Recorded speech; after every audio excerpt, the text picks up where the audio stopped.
welcome to the Skilled Trades Task Force. Good to see all of you, although it's not sun and shine out there. And the groundhog didn't know what he was talking about when he said he's seen his shadow. We are still here, so it's good to see you.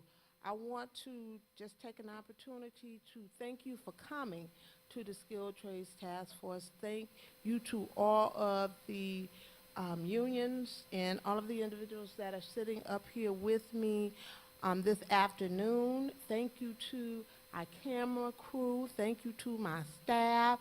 Thank you to UAW, Local 22, for opening up your doors and allow us to use your heat and your electricity free. You can't do that free everywhere. So thank you for giving us that opportunity. Again, this is the Skilled Trades Task Force, and for those that do not, first let me ask you, if this is your first time you've been here, can you just give me a show of hands? Wow. Okay. All right. Well, I asked that for a reason, and my reason was so that I can tell you how and why we started off with the Skilled Trades Task Force. We started off because one of the things that I recognized was the city of Detroit was built by men and women of the city of Detroit. And what I was beginning to notice as I sat as a council member was we were seeing a lot of people coming in, getting the jobs that was from Florida and Texas and Tennessee and everywhere as opposed to Michigan. And I knew that we had the skilled trades in Michigan. I knew that this city was built by the men and the women of the skilled trades of Michigan and of Detroit, and I wanted to see that continue to happen. The other thing was that Detroit has an executive order, and that executive order says that if you are receiving any type of subsidy from the city of Detroit, tax abatements or any dollars from the city of Detroit, then you have to hire a certain percentage of Detroit residents, or you will get a fine. And so what we try to do is ensure that there are enough people in the trades that people can't say, well, we don't have nobody to hire. We don't want to see that happen. And so that's how the Skilled Trades Task Force began. The people that you see up here today are people that are in the trades. I'm not in the trades. I'm just chairing the meeting to let you all know we all family. And we're all here for one purpose, because nobody is getting paid to be up here. They're all up here because they're here to try to assist you in getting into the trades if you're not already into the trades, and they're trying to assist you to get better. So the one thing we do is keep it real here. We keep it real as we can keep it real. And so I asked you, as everyone is going to introduce themselves, write down the information, the phone, the information that you need, that you're interested in. And then the other thing that I asked you to do, we can all sing together, but we can't always talk together. And I like to hear what everybody has to say, and everybody is important. And because we are being televised, for those that could not make it here today, I ask that you go to the mic and ask your question. Is that okay? All right. So I'm going to begin with introductions, and I'm going to start down at my right. If you can do a very brief introduction, and you should have an agenda that just says, please give your name and where you are from only.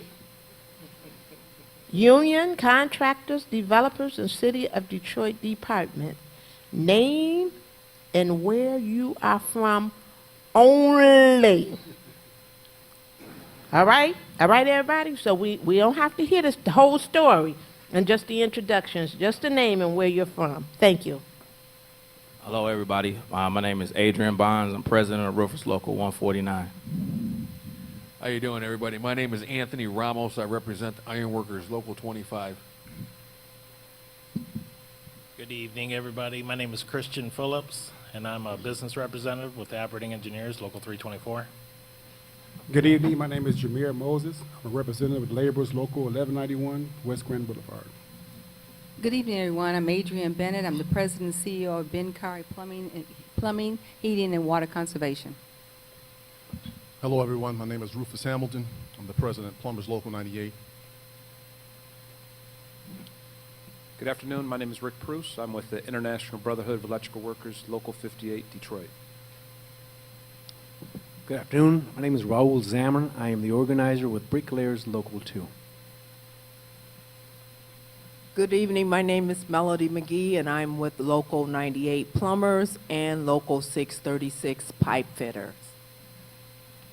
Okay, that went real well. Do we have any other unions or any other companies or developers in the audience? And if so, if you can go to the mic and just introduce yourself and give your name and where you are from only.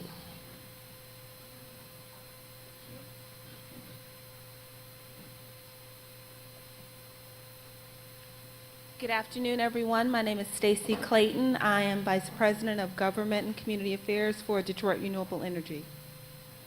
Okay, anyone else? All right, now. I'm sorry?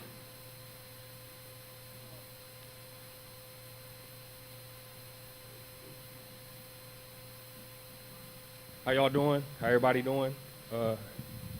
My name Dino Van. I'm the founder of STEEP, Skill Trade Enrollment Assistance Program. Here on behalf of the people trying to get y'all enrolled into some of these jobs.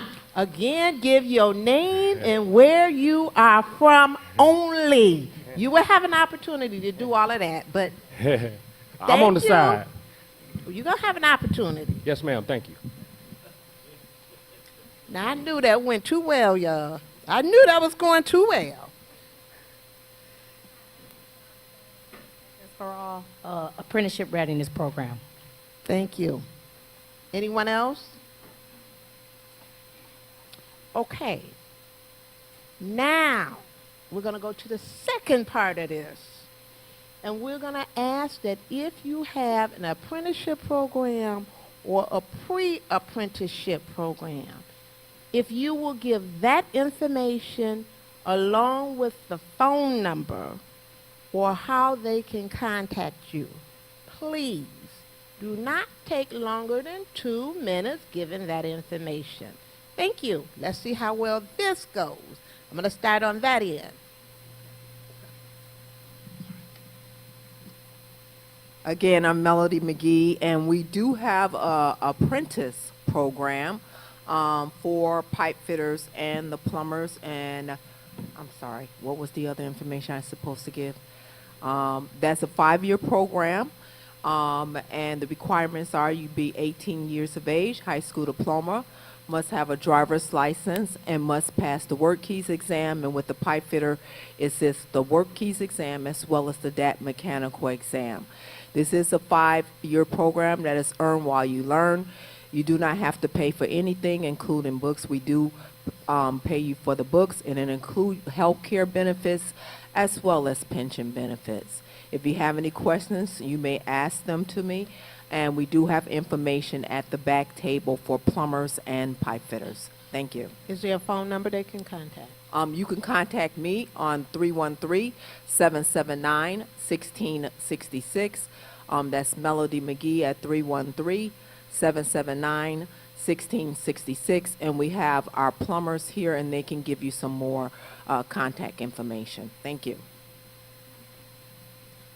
Good evening. I'm Raul Zaman with the Bricklayers Not Craft Workers, and I represent bricklayers, tile, cement, restoration, plasters, or factory work. Any trial trades, that's who we represent.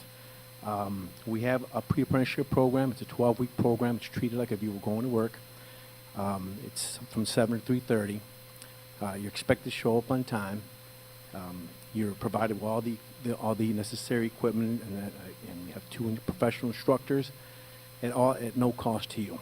Once you graduate, you start a 4-year apprenticeship program. You start at 65% of what a journeyman makes. Right away from day one, you start vesting into your pension and to your annuity and to your holiday fund. If you are interested, you can look at our website. It's bricklayers.org, or you can reach me at 313-587-4913. And again, my name is Raul Zamran, or you can call our office. It's 586-754-0888. Thank you. Again, my name is Rick Bruce. I'm with the International Brotherhood of Electrical Workers, Local 58, right here in Detroit. We have 3 different apprenticeship programs. You can get to those apprenticeship programs online for your application. It can be done online. It is DetroitEITC.org. Again, that's DetroitEITC, Electrical Industry Training Center .org. We have, right now, we have a lot of great projects coming up. It looks like we'll be doing another round of hiring of apprentices probably in 3rd to 4th quarter of this year. Thank you. Hello again, everybody. I'm Rufus Hamilton. Ms. McGee hit most of the information on how to go about getting into the program. But if you have any other questions, you can approach me. And my partner here today is one of our agents, Mr. Gary Glazier. We got information on the back too for, we got a little handout, a little flyer, gives information about what to expect if you want to get into the plumber's trade. So contact myself or Gary after the meeting. We'll get further information to you. Hello again, I'm Adrienne Bennett, and I'm the plumbing contractor. Ms. McGee, Gary, and Rufus and I, we all work together. I hire the plumbers that are apprentices or licensed plumbers once they turn out. So you would come and work for a contractor like myself. I'm also with MCA Detroit, which is our union for the contractors. We're on the major projects that are in downtown Detroit, and we are going to be needing a lot of people in the industry. There's going to be a major boom that's going to hit this city 2020, 2021, 22, up to 2025. And we're going to need somebody to fill these slots. So, but as a plumbing contractor, you would work for us, and I said, you have to come through the union. You can't walk up to me and ask me for a job. You come through the union, and we would hire you as either an apprentice or as a licensed plumber. Good evening again.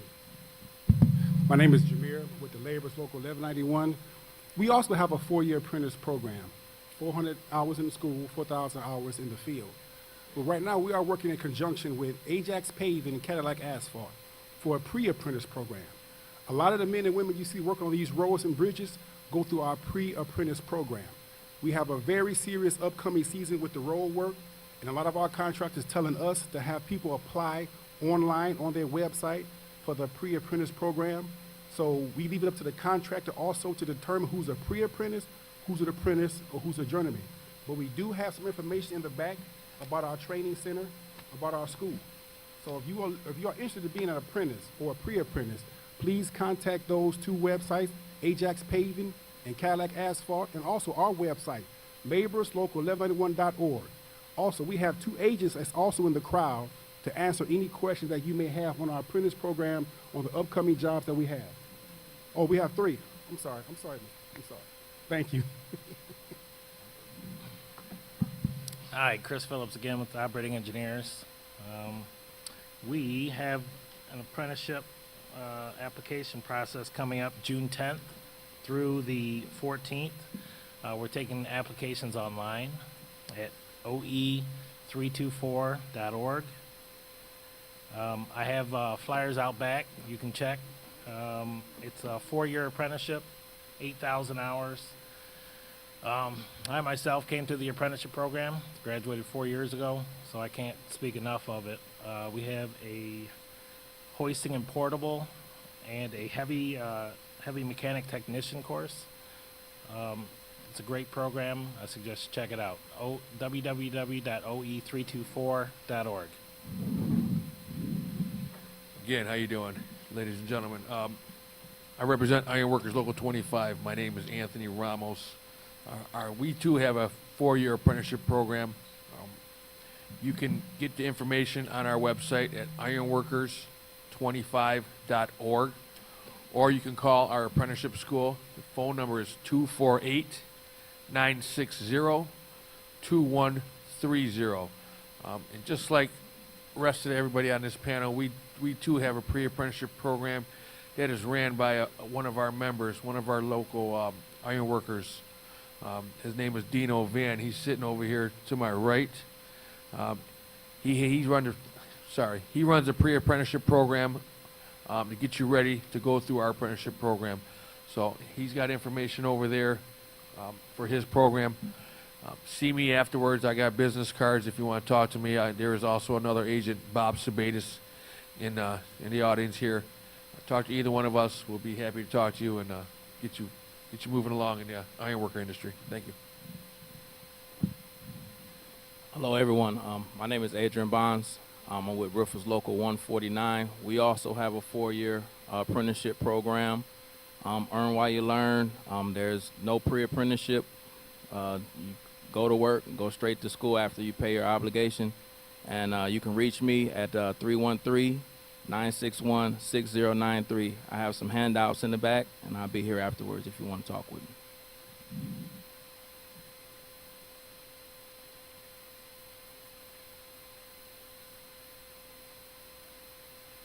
Thank you. Good afternoon again, Madam President. Thank you very much. Appreciate all that you do. I'm still trying to figure out when you sleep, but we'll figure that out later. Again, Stacy Clayton, Detroit Renewable Energy. We are the parent company for 3 companies here in Detroit: Hamtramck Energy Services, which powers the GM Hamtramck plant. Also, Detroit Renewable Power. Jeff Washington is here with me. He is one of the union stewards for Operating Engineers 324 and just celebrated 26 years with Detroit Renewable Power. Another one of our companies is Detroit Thermal. I don't know how many people are familiar with Detroit Thermal, but we are the district energy system in downtown Detroit, Midtown, downtown, and New Center area. We don't have an apprenticeship program, but we do have 2 jobs available right now with Detroit Thermal, and information will be available on the back table. They are both union jobs. The first one is the electrical and instrumentation technician, and the other one is for maintenance journeyman, millwright welding, fitting, and mechanical. So if you're interested, I'll have the information on the table in the back. It has the requirements and also the contact information for where you need to send your resume. And we'll be sitting over here if you have any questions at the end. Thank you. All right, come on and give all your information now. After me, Council President. Go ahead, girl. I'm Chandra Dunn. Unlike the people sitting up here, I represent an apprenticeship readiness program. Currently, I'm a labor apprentice with Local 1191 who went through this program to get my job. So there's information in the back. It's a 12-week program. You get paid $800. They prepare you to take the work keys test that's required of many of these apprenticeship programs. That's what this class does. I went through it. I'm a 3rd-year labor apprentice working on the highways. And so I left the information for this on the back table, and I'll be over here.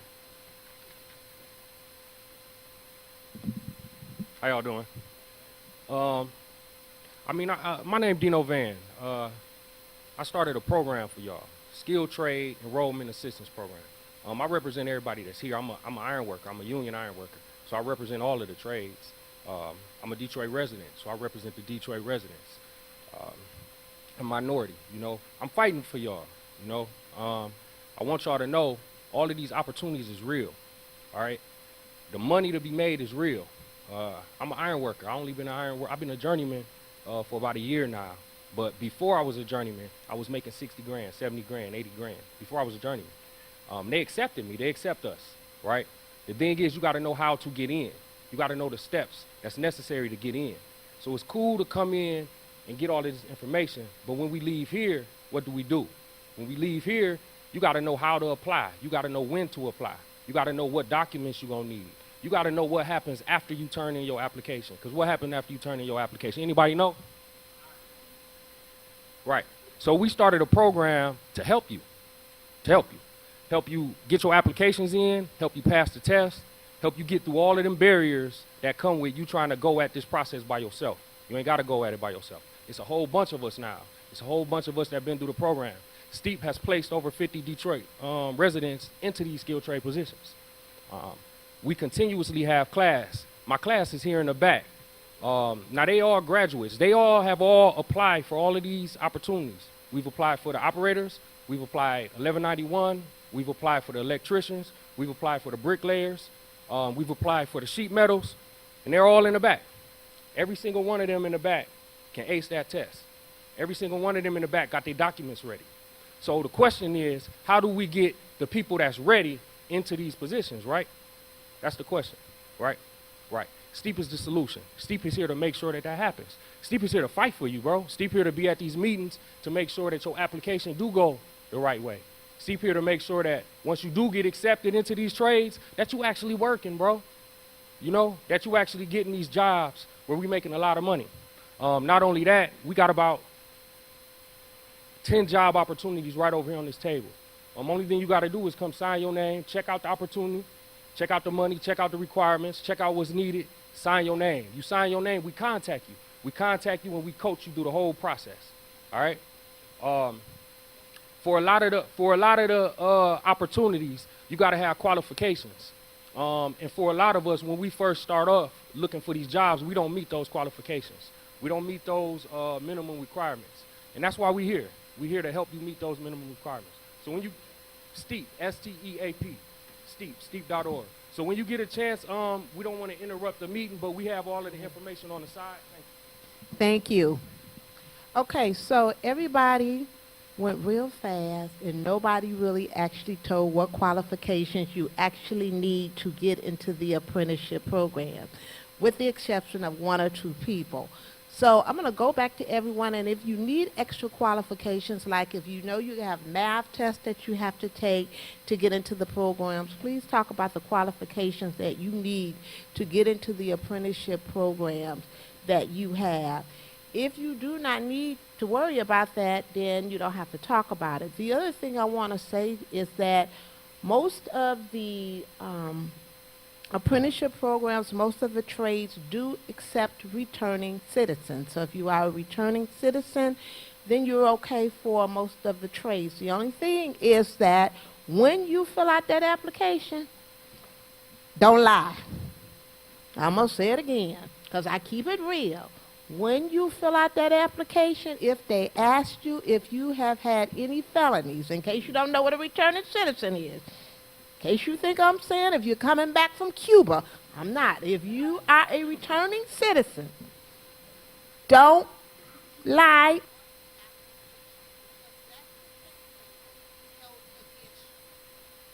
They do accept felonies, but you have to tell the truth. You have to tell the truth. The other thing, if somebody, it ain't mine, if you know that, and don't raise your hand, if you know you cannot pass a drug test, because you have to be able to pass the drug test for all of these, get yourself together before you go apply apprenticeship. Will be the thing that will keep you, when you take that drug test, you might pass the test. But if you fail the drug test, that's going to keep you out of the apprenticeship program. And I want to say most of them are going to have you take a drug test. So make sure you're able to pass the drug test. Make sure. If you know you cannot pass that drug test or you need some assistance, talk to us, because we can help you get assistance as well so that you're able to pass the drug test. There are going to be a lot of jobs opening up in the city of Detroit. There's a lot of building that's going to start happening. And so we want you to be able to get into those apprenticeship programs. We want you to be prepared to make that money, because that legal money is out there for you to make. I also would like to take the opportunity to recognize one of my colleagues, Community Liaison, Councilmember Janae Ayers, Community Liaison, Jordan D. Walker. We do also have some information that we're going to tell you about also as we proceed through this meeting. So thank you for being here. So if you have certain things that you must do to be able to qualify, please talk about those things. Again, I did talk about our qualifications, but I will go through them again. You must be 18 years of age. You must have a high school diploma. You must have, or a GED. You must have a driver's license and your own transportation. Qualifications include the work keys exam for the plumbers, and for the pipe fitters is work keys exam as well as the DAT mechanical exam. With the work keys exam, you must have a score of 5 in math and in reading and finding of information of 4. And I believe that's the same thing with the pipe fitters. That is our qualifications. Thank you. Okay, with the bricklayers, you need a valid driver's license, a GED or a high school diploma, citizenship, also drug-free as well, and valid and a reliable transportation, and 2 character references. I also like to add that you also need some initiative and to be persuasive and persistent. Yeah, our qualifications are going to be quite similar to everybody else's on here. You got to be 18 years old. You have to have a high school diploma or GED. You have to. We do have an algebra test. It's a test. It's an aptitude test that you have to take once you apply. That aptitude test is going to be strong on algebra, and it's going to also be strong in reading comprehension. We probably have. Out of all the skilled trades, we're probably the most difficult trade to get into as far as the scores that you have to be able to acquire, and that's because the work that you do is there's a lot more in electrical. It's an invisible danger, and you have to be able to problem solve before you actually come into its harm's way. So a lot more technical information in the electrical field. There's a lot more to but there's a lot more. There's a lot of great things happening. A lot of great opportunities in the electrical field if you so choose. But it is heavy in math and algebra because that's where you learn your problem-solving skills. There is a drug test as well, and you'll hear that repeatedly throughout all these people that are going to get up here and talk, because it is a customer requirement. This is not a union requirement. This is what's demanded by the industry, by the customer. So when we go out to a job site, it is the customer that requires not only just a drug test, sometimes a hair follicle, depending on where you're at. You go to Marathon Oil Refinery, they're going to want a hair follicle. So that's pre-testing and post. So it's not just you're going to take the drug test once. It's going to be randoms. It's going to be a way of life. So if you're not ready to give up your card, then you might want to think about something else for now until you are ready, because these careers are absolutely zero tolerance.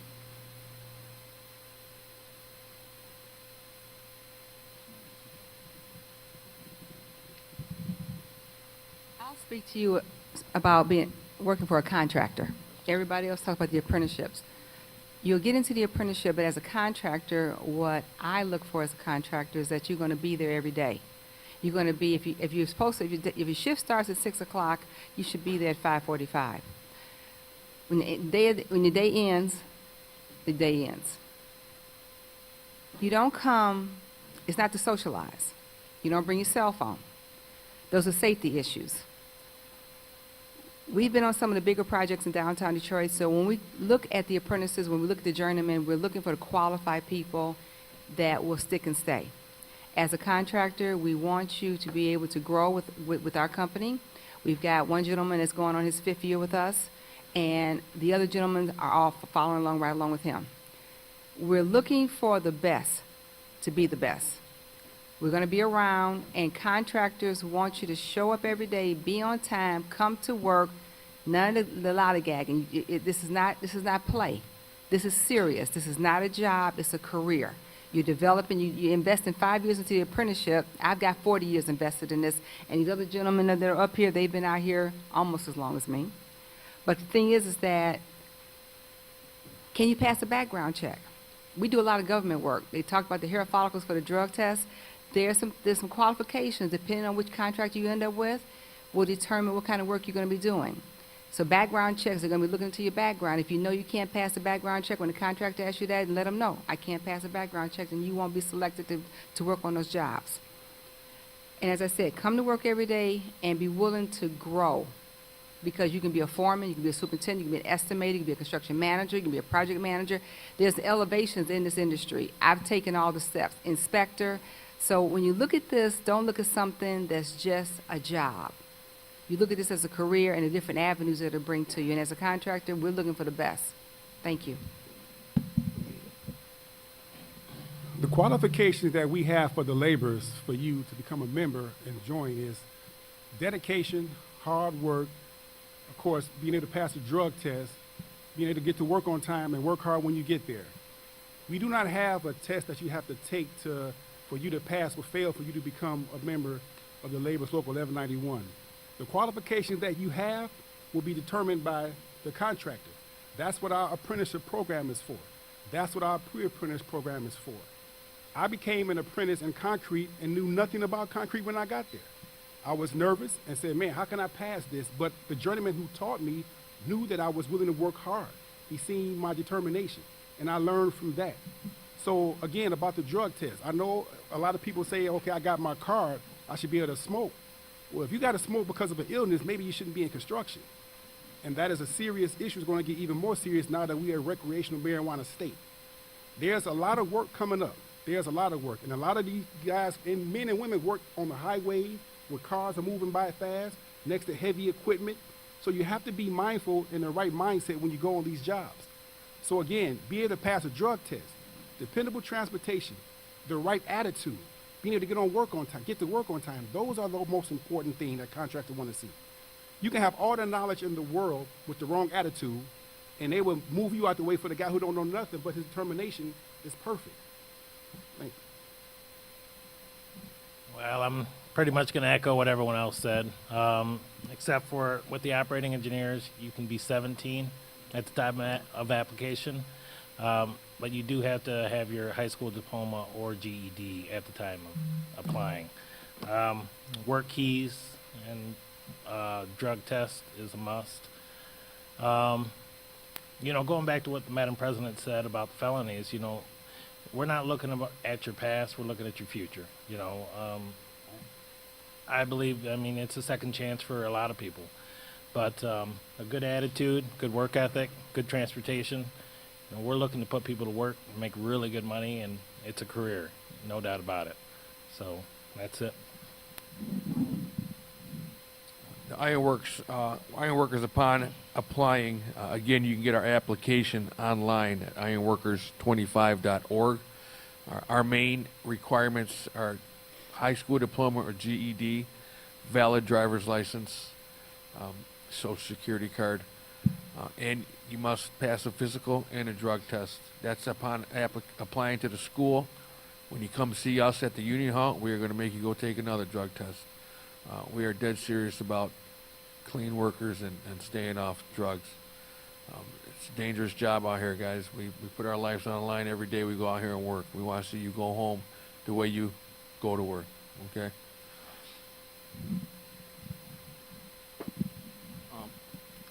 With the Roofers Local 149, as long as you're 18, pass a drug test, driver's license, GED, high school diploma, we have 21 signatory contractors that will hire you. One thing about being a roofer is you can't be afraid of heights. That's the biggest stipulation. If you're willing to come to work every day, we're talking commercial roofing, not residential. So most of the work you're going to be doing is going to be on top of schools, plants, things of that nature. So as long as you can climb a ladder to get up there, we got contractors that'll hire you.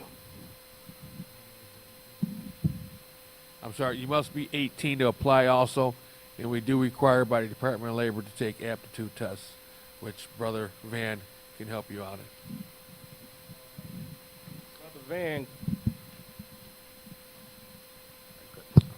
Brother Van got 100% as far as with testing. So everybody that been through our program aced their test. Steep program holds the #1 score. Hold on, because this is my agent, so he can vouch for me. We got the #1 score in the state. All right. Our program got the #1 score in the state, which means if math is your barrier, we will break that barrier, all right? Our application process, you don't have to, there's no requirements to get into our program. Just come as you are, you know? When you come, you gotta be ready to commit to the process. The process is just like what they stated. To graduate from our program, in order for me to place you, you gotta be ready to apply, right? So for a lot of the programs, you know, you gotta come in, you gotta test, you gotta pass drug tests and all of this pre-apprenticeships. For ours, you don't necessarily gotta do that to enter into the program. You gotta do that to graduate the program, all right? So if you still smoking weed, if you ain't never had no incentive to stop smoking weed, iron workers bringing you in at like $38.44 an hour. All right, $38.44 an hour. That's entry level. Now that's total package. We got a package like none other, but that's entry level. So that's when you first step in the door. That's $38.44. I'm gonna say it again. Entry level $38.44. So if that's not an incentive for you to stop smoking weed, then what is, right? All right. As she coming.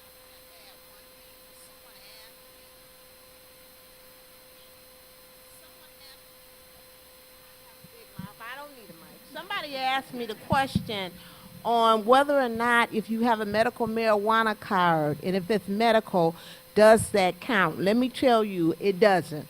When they take the drug test, they don't know that it's medical. All they know is you didn't pass the drug test. And right now, there are no federal laws that says that someone has to hire you because you have a medical marijuana card.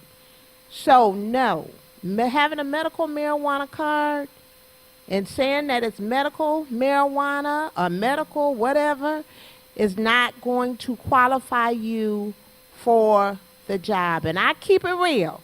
That's why I'm telling you this, because I want to keep it real.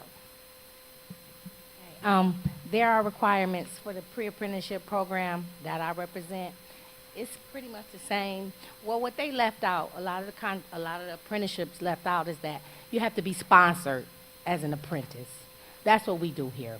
You do have to be 18. You have to have a high school diploma, valid driver's license, and be able to pass a drug test. But I did 8 years in prison, and I'm in here. So there are some strict requirements, but we're preparing you to be sponsored into these apprenticeship programs. So it is a little bit more strenuous, but it's worth it.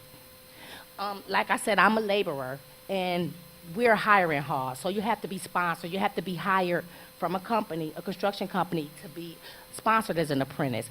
At the graduation, once you complete the 12-week program, we have Dan's Excavating, Ajax Paving, Cadillac Paving, CA Hall. They're there to hire you, to sponsor you into these programs. I don't mean any disrespect, but you can go apply at these apprenticeship schools all you want. It's not what you know, it's who you know. And Access for All is who you need to know. Hold on, somebody wants to make a comment. So just to clarify on that, for our apprenticeship program, there is no sponsorship. We are a hiring hall, so once you have applied, these are Department of Labor registered apprenticeship programs. Once you've applied to the IBEW Local 58, you've tested, you pass the test, you interview, you pass the interview, you drug test, you're on the job making money. Those jobs that you get come through the union hall. You're not being sponsored by anybody with the IBEW, so those are the requirements.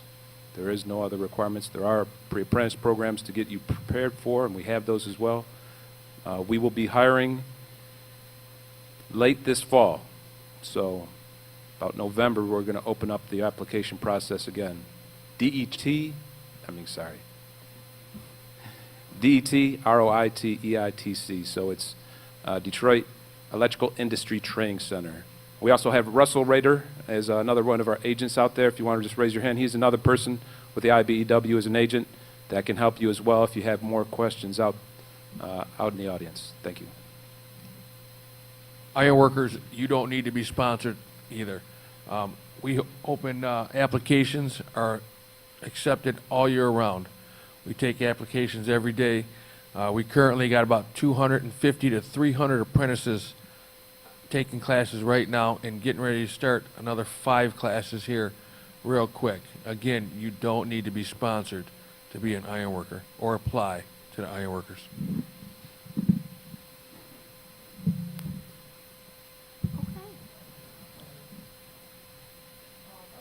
Say something real quick. Is it anybody on the panel from the Carpenters Union? No. All right. Only reason I said that, I'm gonna just touch on what she said. I'm actually in the local 687, and I'm having a hard time finding work. I know it's because of the winter or whatever, but just so everybody can have a realistic. Hold on. We do not holler out from the audience. I love everybody, but that's something we do not do here. Okay, I was just saying, cause like I'm working through a temp agency right now, just keep working. You know what I'm saying? Cause I don't want to sit in the house, but just keep in mind, I don't know how it works. I'm still new myself, but know that it ain't like you gonna start working tomorrow. So just, I mean, depending on where you go.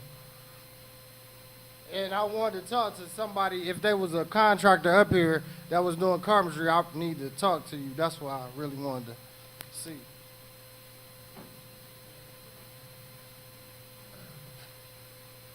Good afternoon. Yeah, I just had a question as well. Along the lines of him, I know that you say some don't require sponsorship, but can you explain how seniority plays a role and what type of backlog the unions actually have right now as far as, because if you pass the test and you come in, the person has to come to the hall, and then what type of, backlog do you have right now? You understand my question? Are you asking a specific? The unions, each one of the unions, if they can answer, so people can know, basically, like the guy just said, you go to Carpenters Union, they've got people who have seniority, they come in. So can you explain that process, each one, if you don't mind? Yes, the ironworkers does not work on a seniority basis. We do run on the aptitude test scores. The higher you place on the score, the higher you get on the list. Any given time, we have about 70 applicants on this list. Like Dino said, his applicants are 100%. Okay, so if you come in and score 80%, and someone scores 100%, that does knock you down the list. But seniority-wise, we take them from the top down. The top 20, we start a class. So the higher you place on a test, the better chance you got on getting in that class. With the roofers, there is no seniority.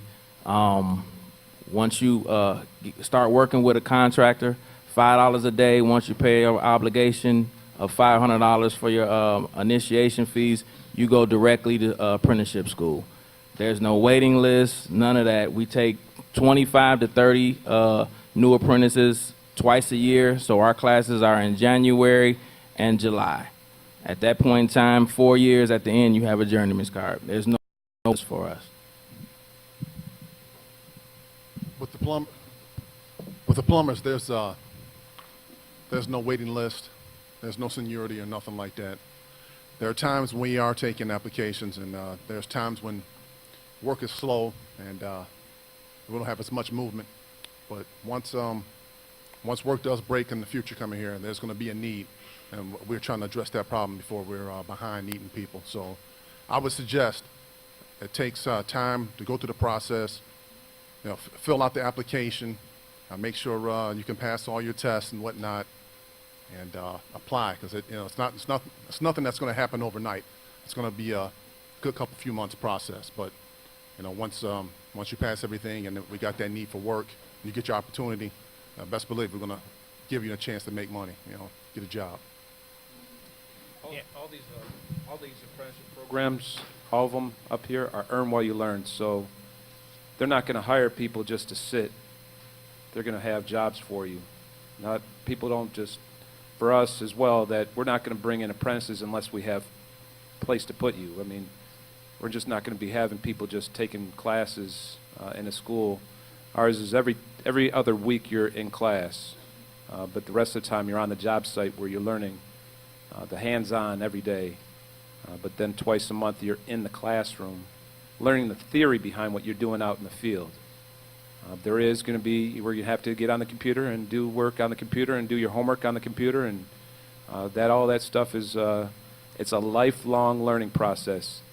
The electrical industry is the fastest growing, the most advanced as far as technology is all in the electrical industry, and I tell you what, you will never, ever stop learning. It's a lifelong process. You're always going to school, so if you like what you do, you'll love this. If you love problem solving, this is what we do. Chris I- Phillips. I with- would- oh, go ahead. I'd like to add, as a contractor, when I hire you, we're going to hire you for a project, and they have a start date and a finish date. But the difference is that if you come in, you show up and you show out, I'm going to keep you. I'm going to find a way to keep you working, and I'm not going to tolerate you not showing up. I don't need you on the job disrupting the flow. So as a contractor, I'm speaking to you that once you get into this industry, it is a solid, lucrative industry, but the contractors are not going to tolerate you showing up and not doing what you're supposed to be doing and pay you the kind of money that we're paying you. So when you got to get serious about this. This is a life skill, and we're talking about rebuilding the city of Detroit. And you're talking about working for people, and it goes back to quality. I've been in this industry for 40 years, and I've never been laid off. Never. If I was off, it's because I chose to be off. I showed up, I was there every day, I was early, I did what I was told to do, I learned, and I continue to learn. Just like Rick was just saying, I still go to school because the technology is evolving so fast. The things I learned 40 years ago, it's obsolete now. So for me to be in the contract and be in this seat, I have to continue to go to school, have to know the code. That's a requirement, but I asked it of myself. So all I'm saying to you, if you're going to be into this industry, you got to be serious about it. Don't do the drugs, but be ready to show up, and contractors will hold on to you. You've got people out here, you got the big mechanicals. They've got people on their staff, they've been on it for 20-some years. So it goes back to you and what you're going to show the contractor you are willing to offer it to do for them. Thank you. Getting back to the question, Chris Phillips with the operators. Our apprenticeship program, once you apply, I know when I went through it 8 years ago, it was about a 2-year process. Since our new business manager came in, he streamlined it down to 6 months. But you know, it's well worth it. And www.oe324.org. As far as the bricklayers, there is no seniority and there is no preference. We are a referral hall, which means if you are out of work, you're laid off, or for whatever reason, simply just call our hall, call one of the agents. Jim Ritchie's another agent right here. Call one of us, and or we give you a contractors list. You're welcome to call yourself. So there is no list, there is no waiting. It's all up to you as an individual. If you want to hustle, you want to work, it's up to you. If you want to sit around and wait for somebody to call you, you're probably not going to work. If you show up if you are responsible, you work every day, you work hard, you show initiative, they're going to keep you around. But if you're one of those guys that say, oh, dude, man, you know, my car broke down and I didn't go to work 2 days last week, you're not going to stick around. So it's up to you as an individual. Just nobody's asking you to kill yourself. You just work hard. These companies pay good money, and they pay you a pension. They pay you a good salary. You're going to have a good retirement. You're going to have health insurance. There's no reason why you shouldn't work hard for the individual. You give and take. You take money. You also give a good day's work. When it's time to go home, it's time for you to go home. When it's time for you to show up, it's time for you to show up on time and give a man a good day's work. Or woman, sorry. Okay. Last, the laborers, we are not a hiring hall. We are a referral hall. We do not work with seniority either. The councilwoman spoke about the 51% executive order, and that was put in place so Detroiters can get on some of these jobs you see going up. When you see the Little Caesars Arena, they wanted to have 51% Detroiters on these jobs. When you see the stuff that Dan Gilbert is building with his company, they want 51% Detroiters or Wayne County on these jobs. Unlike some other trades, the laborers, we have a lot of Detroiters in our, on our backlog. We get residents all the time coming to our office on the boulevard trying to sign up, wanting to sign up for a job. So we have a lot of Detroiters that we want to employ. But we are working closely with the contractor to tell the contractor you have to have a 51% executive order. We have the people, we have the residents. Let us put an apprentice, let us put a pre-apprentice on the job and let them learn. So with us, it's pretty much straightforward, like Ms. Dunn said. She came out of prison and now she's working in the road work. The road work that she does, the road is slow now. There's no orange barrels out there. There's nobody pouring concrete. So if you're doing road work, you're going to be laid off in the winter. You can't pour concrete out there on 696 in the winter. So when that time comes, you can either go to our training center or we can help you find work in the building trade somewhere else. Because one thing about a construction job, sometimes you're here for a week, sometimes you're here for a month, sometimes you're here for a year. You move around a lot to different job sites. And that's the nature of our trade that we're in. So sometimes, like he mentioned, it's going to be slow, it's going to be good, it's going to be fast. But right now, what's happening in the Metro Detroit with the construction, it is a major boom. And all the trades are open for apprentices and pre-apprentices and people that want to work hard and make a career. Not a job, but a career. Thank you. One more note on that subject. We hear about all these projects starting downtown in Detroit, around the areas. Again, January, February, you guys got to realize they got these frost laws in effect. Gradually, it really slows these jobs down. So the gentleman at the carpenter out there said he wasn't working.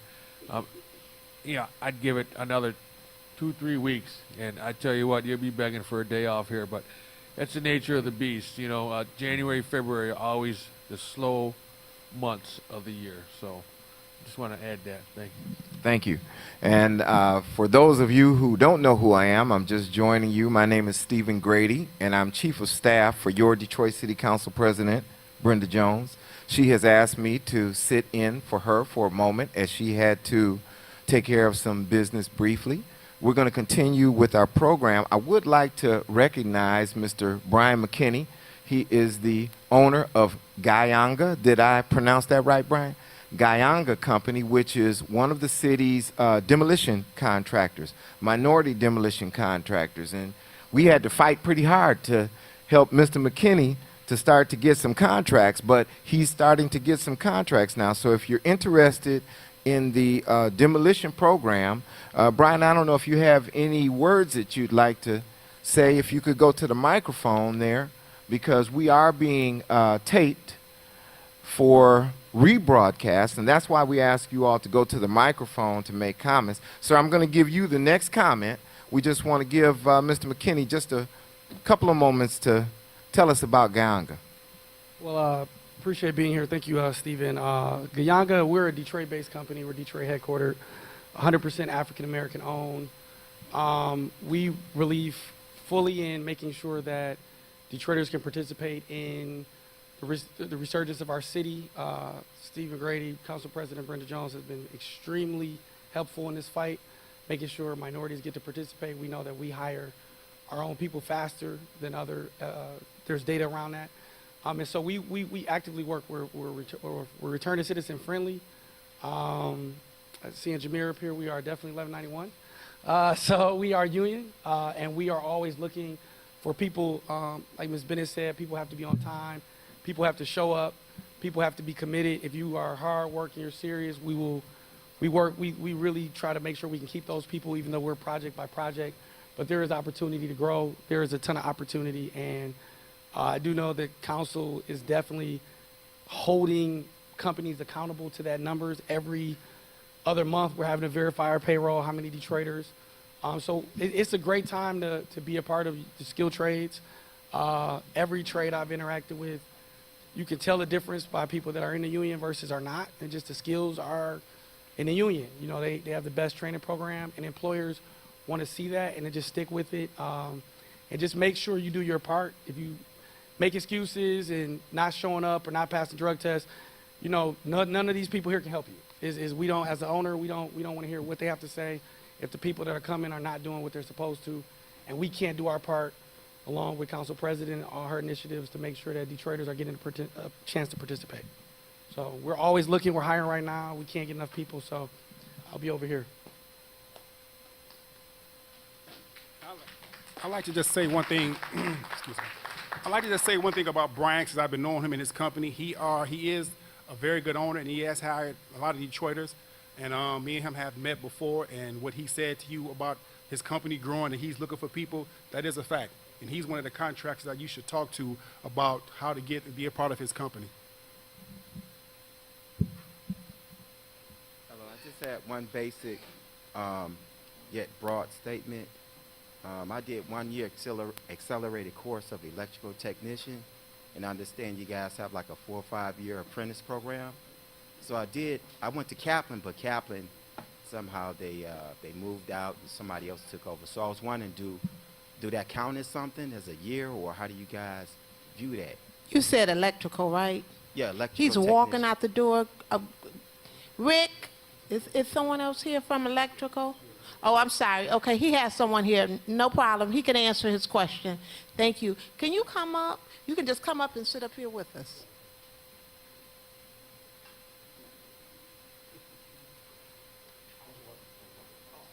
He's going to come up and he's going to answer your question.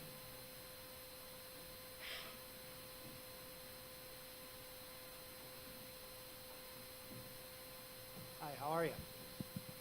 My name's Russ Rader. I'm with IBW Local 58. Sometimes if you have experience like that, you'll still need to test, but they might put you in an accelerated program so you wouldn't have to do the whole 4 or 5 years. Sometimes it's an 18-month program that they'd put you in, but you'd have to test into that, and that goes on an individual basis. Okay?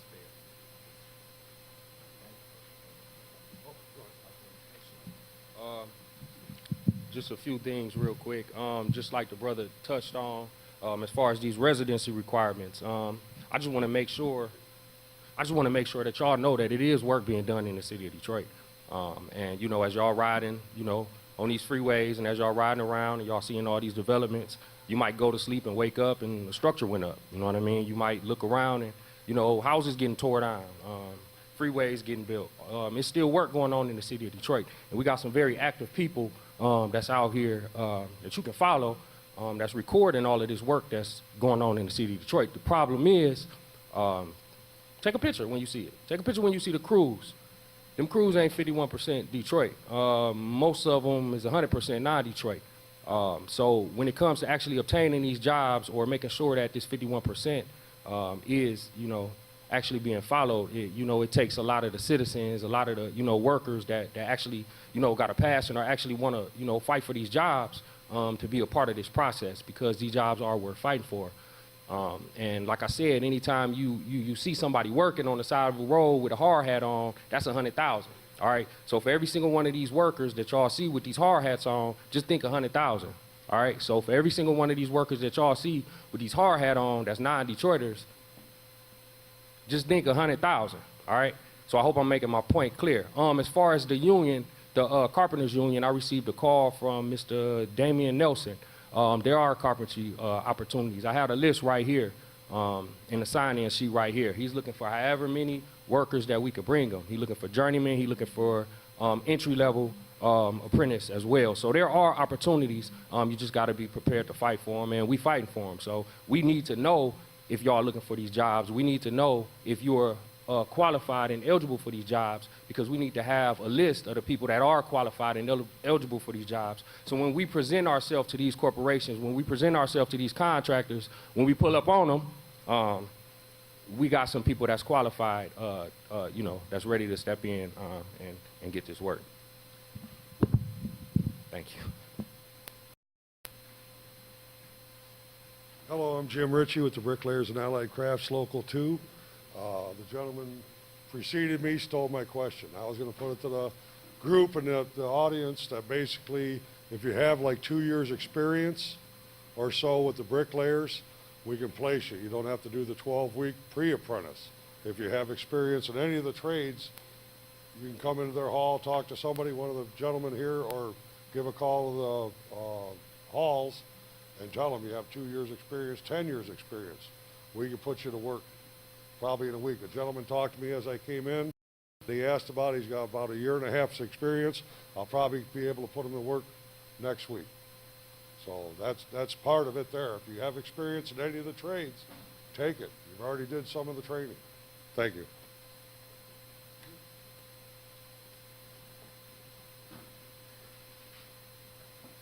Good afternoon.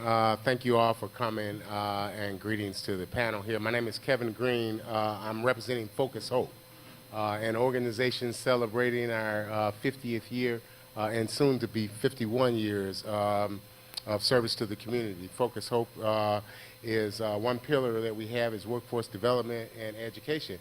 And I'm here to kind of advertise some of our new programs, new technology, new programs. We're real proud of where we are. One flyers are on the back table. One program I'm here to plug is industrial robotics. If you seek a new skill in industrial trades, robotics has made a turn in terms of technology, and so the technology is much more advanced. So we are offering a 10-week course in industrial robotics that will result in certification. There's placement opportunities with all of the courses that we have, and there are no cost to the participants for the services that we provide. I'm also have a flyer here, and this is computer-aided drafting. Again, great new technology, 8-week program at Focus Hope teaches you the basics of drafting, computer-aided drafting on the SolidWorks platform. And also our pre-apprenticeship offering. We believe that our pre-apprenticeship program is as robust as they come, and it should offer you the academic skills to pass any of the intake tests for the construction and industrial trades. Those of you who are seeking people to fill employment positions, we have some available talent, and I will be happy to invite you to one of our employment fairs. Thank you so much for hearing me.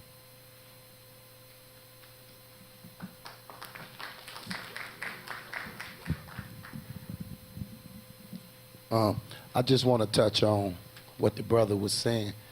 Right now they have ordinances put in place to enforce the hiring rule with brothers and sisters here in Detroit.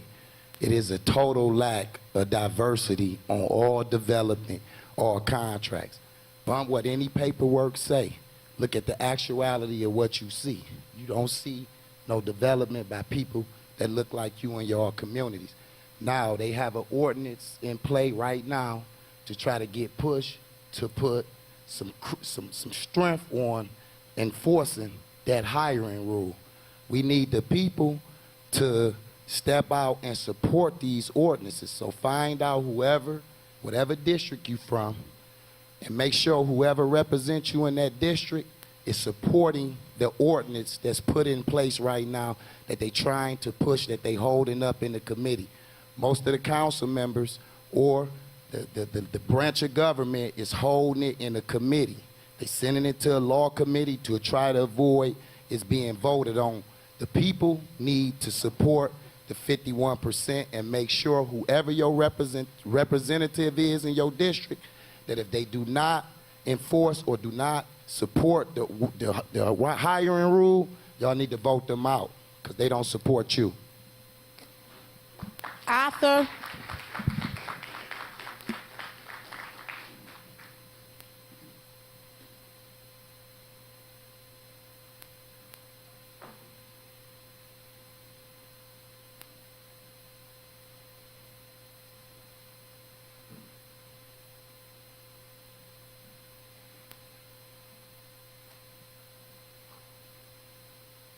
Good afternoon.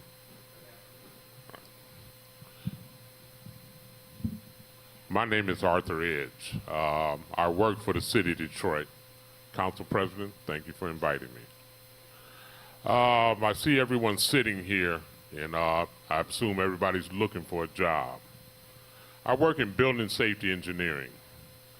Every day, and I say this every time I come here, people are coming to our department to develop new jobs, everything from that Hudson building to rehabbing a lot of these vacant homes in our city.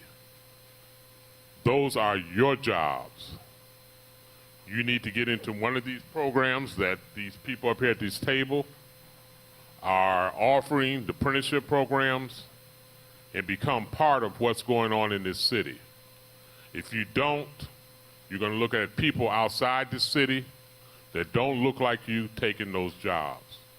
So whatever it takes for you to get clean, if you're not, get your license, have your high school or GED, and come be part of this mission of bringing this city back.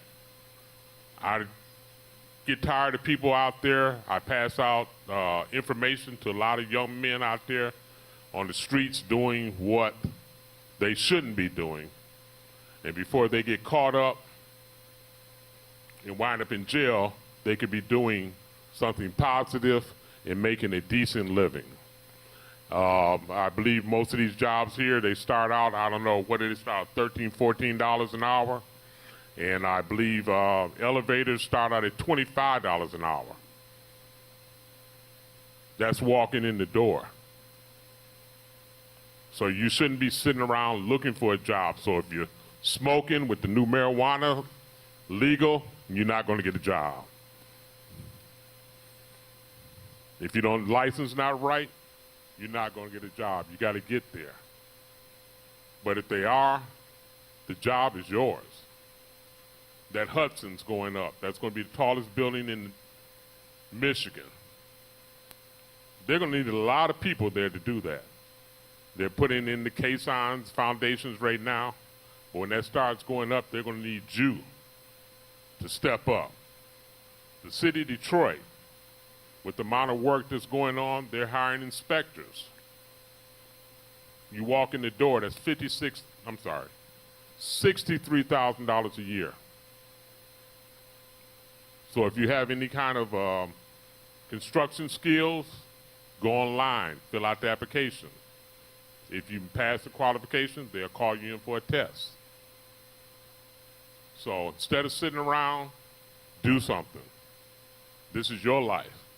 If not, somebody else is going to be making that money. Thank you.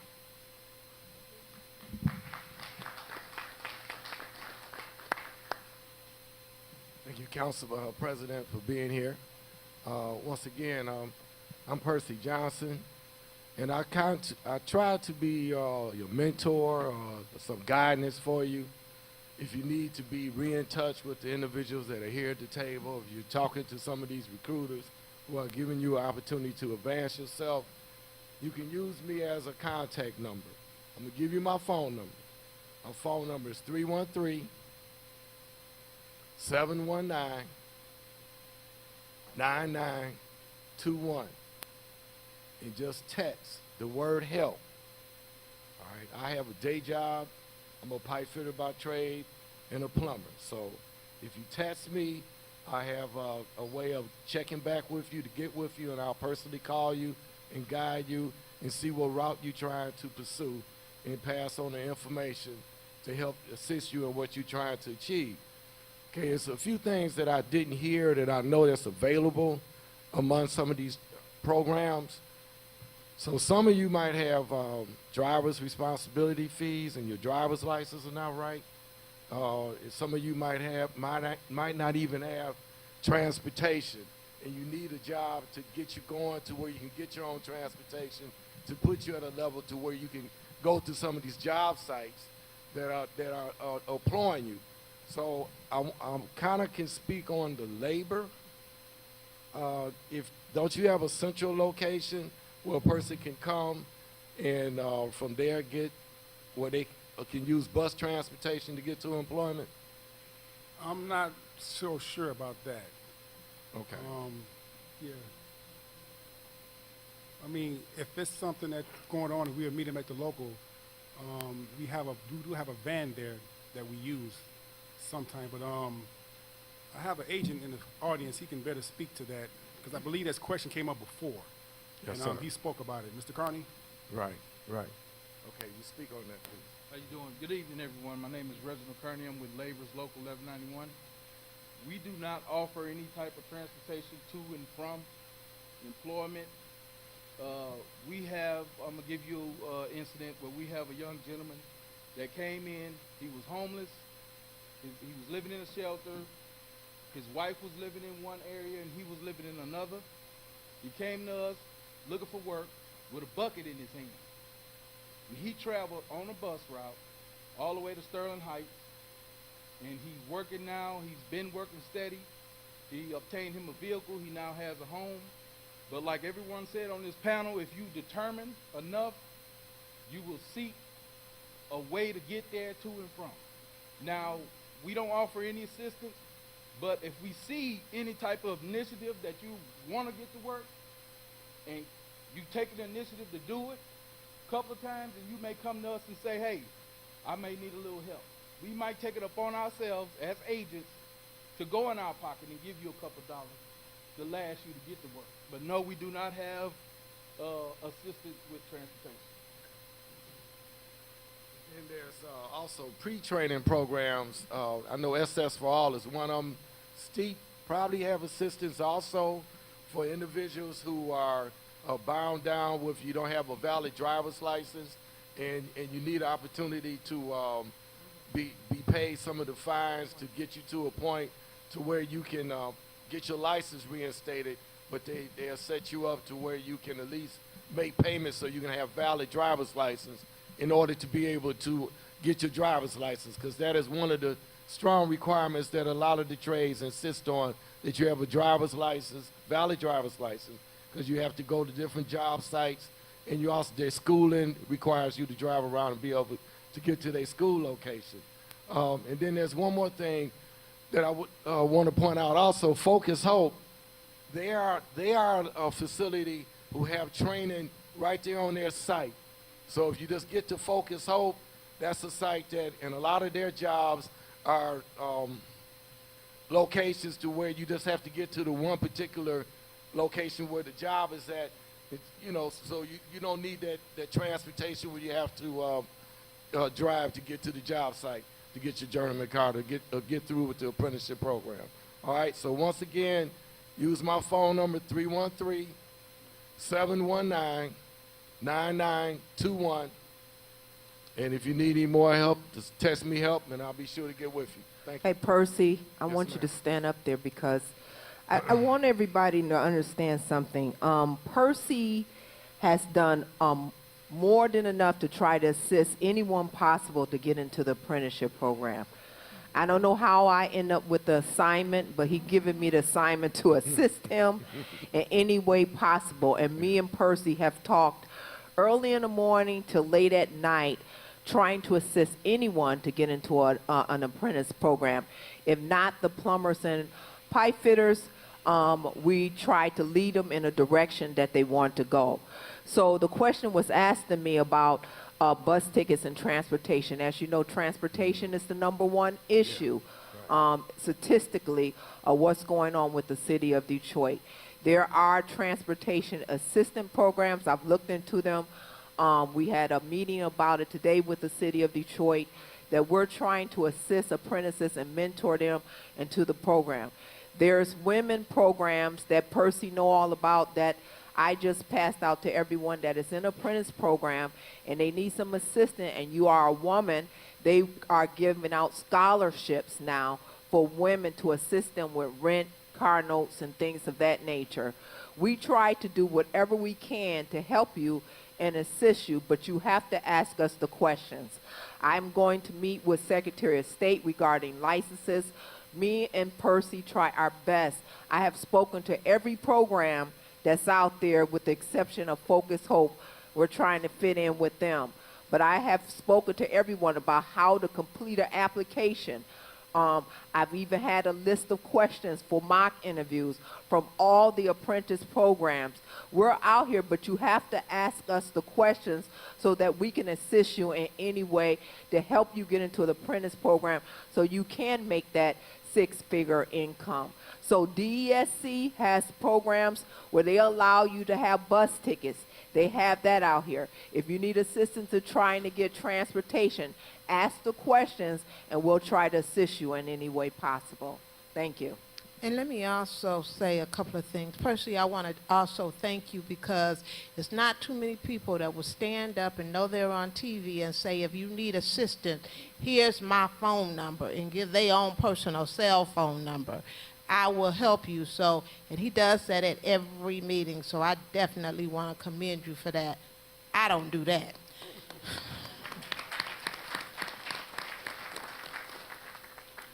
Also, I want to say this is an opportunity that I've not said it, but if you have a question, don't wait for somebody to come and say, come ask your question. Get up from your chair and ask your question. And I always say this, no question is a dumb question other than the question you walk out of this door with and you don't ask. That's the dumb question because you don't have no answer to it. And I guarantee you, if you think it's dumb, somebody else thinks it's dumb and they have the same exact question. There is no dumb question. There is no such thing. We're in here to try to assist you to get into the apprenticeship programs. There is going to be a lot of work coming. There is going to be a bridge that is going to be built. There is going to be high buildings that are going to be built. We just heard about Chrysler that's going to be hiring. And I don't know how many jobs, they said 5,000. I don't know how many it's going to be. But if it's 500, that's 500 more than we had. Get into an apprentice program. Now is the opportunity for you to get, and it's not a job. Skilled trades is a career that you can take to any state. If you think it's cold here and you decide you want to leave me and go to Arizona, Florida, you can take that career and go wherever you want to go and still make good money, and can't nobody stop you because you got that gentleman's card that they can't take from you, no matter how mad they are about it. And not only that, you can start your own business if that's what you chose to do. So if you're sitting there and you have a question and you don't come to that mic and ask that question, shame on you. And I keep it real as you can keep it. And everybody up here with me, keep it real as well. Question, can Tamuk, can you come up to the mic also to talk about your transportation program? Okay, yeah, my name again is Darwin Parks, and I'm with Michigan Minority Contractors Association, and we're about entrepreneurship. So we're working currently with different organizations, but Detroit Neighborhood Legal Services to address one of the issues the guy was saying about if you're homeless or whatever. They have programs that will help with things like transportation and homelessness, but we're working with them also to help do skilled trades training and doing things like that. But Detroit Neighborhood Legal Services is somewhere that you can go to get help with transportation and things like that. That's just what and again, with Michigan Minority Contract Association, if you want to, the goal is to be like Ms. Adrian Bennett, entrepreneur in the trades. You go, get your apprenticeship, become a journeyman, then start your own company. Then you can feed yourself. You can bid on work, and we help with assisting contractors with doing that. So we're about entrepreneurship and creating opportunity for yourselves. Thank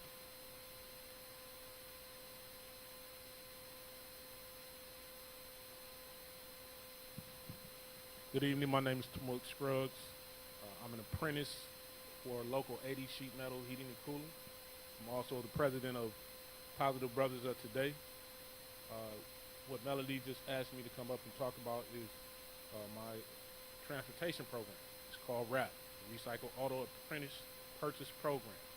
We just recently at the last Skilled Trades Task Force meeting announced that we'll be acquiring vehicles from journeymen and from other entities that are transitioning out of their older vehicles and into new vehicles, basically taking those vehicles and getting them roadworthy and making them available for apprentices and pre-apprentices in the different local programs. We were just at a meeting this morning at the mayor's office trying to make sure that we can eliminate this barrier for individuals. This is something that's near and dear to my heart because when I first started, I didn't have a vehicle, didn't have a license. The vehicle that somebody actually let me borrow didn't have insurance, a license plate, or anything like that, no heat, and a pair of vice grips for the window. So when they tell you all to stick to it, stick to it. because this is an opportunity to create a legacy for your family and to break the cycle of poverty in our community. First off, I want to give a shout out to my daughter who's here. Hold your hand up. My daughter. This is my daughter, and this is how true I am to this. My daughter is ex-military. She just came home from the military. She's going through her situation, and now my job was to make sure that we could try to make sure that she gets into one of these skilled trades programs. That's what I'm about. She's also active with Dino through Steve. Dino and I were part of leadership at a whole nother program with Betterment Outreach. So we are here, and we're fighting to make sure that we eliminate these barriers that you all have as far as transportation.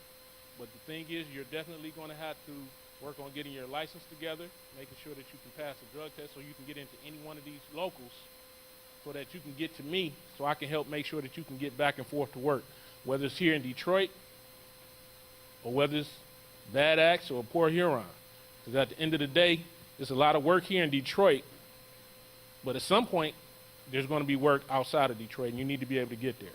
So for individuals who have family members or journeymen in their families that have vehicles sitting around that they don't know what to do with, may have a grandparent who has a vehicle or whatever sitting around, they don't drive it anymore, please take down my number, because the more vehicles that we have that we can get out here on the road for you all means somebody else can get to work. So even if you can get to work, we want to make sure somebody else can. So if you have a pen ready, I'll give you my number. You can contact me. You can find me on Facebook and on LinkedIn. My number is 313-471-8602. And just text RAAPP to me. And that way we can get in contact with you and find out what kind of vehicle you have, what kind of vehicle needs you have, and go from there so we can make sure for the individuals that are ready to get to work, we can help get you there, whether it's in Detroit or in any other community. Recycle Auto Apprentice Purchase Program. Rap. I love rap.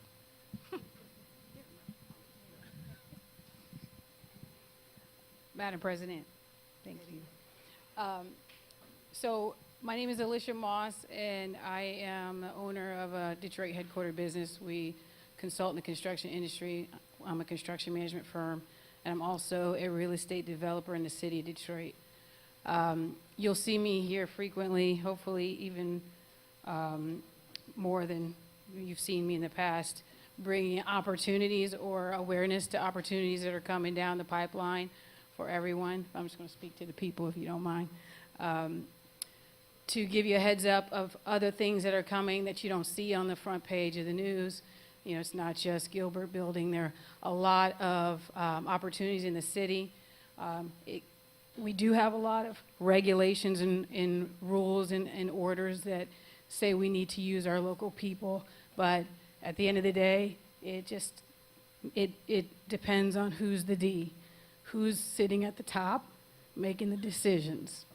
And if we're not there making the decisions, a lot of the times you can check the box and say, we tried, we couldn't find them. And they just pay a penalty and move on. So I'm here also representing the National Association of Black Women in Construction and the minority developers in Detroit. And we currently in that group of minority developers have just under $1 billion worth of projects coming to the city or already in process, one of which I'm going to talk about in a second. Because they are black projects and the D is someone that looks like you, the commitment to achieving the executive order is a little more personal, right? So we work a little bit harder, which it takes hard work to get out here and find y'all. I mean, it just takes hard work. I could be picking my son up from school right now, but you know what? We work around it, right? Because it's important, right? So we have all these projects coming. I will be bringing them to you, giving you a heads up. Two I'm going to talk to you right now about. One is Sonia Mays, Develop Detroit, is developing 2 properties in Eastern Market. One of my construction firm colleagues and alliance partners, They are the prime on the contract. Their name is Whiting Turner. That is not White and Turner. It is a firm called Whiting Turner. $6.5 billion firm, really trying to make a name for themselves in Detroit. They have hired us to help get out here and bring the local workforce to the table. The project's about $80 million worth of work across 2 buildings in the Eastern Market. All trades, they need all trades. They're in design process now, be shovel ready in September. So you have time. If you ain't ready right now, you have time to get ready, get into a pre-apprenticeship program, or move yourself through the apprenticeship program, get with the locals. They'll be contacted. They'll be looking for people. And the subcontractors, if you don't own your own firm and you're just looking to work for a subcontractor, all the subs on that project will be taking on pre-apprenticeships. So it's a part of the program. It's one of our projects. A black woman owns this project. So you want to be a part of it, I say you can contact me, Alicia Moss, VM3, 313-701-1385. My business is downtown, corner of Shelby and Congress. We're pretty much always open. Now, second project, not $80 million. It's about $12 million in Virginia Park. It's mine. So it's a 60-unit building, been vacant for 50 years, or 15 years. We're in design now. We'll be shovel ready in the fall. And we will be using local labor. So with that said, I will come back to you and I will update you every time I get new projects, especially the ones where the decision makers don't want to pay a penalty. They actually want to put Detroiters on the job. Thank you.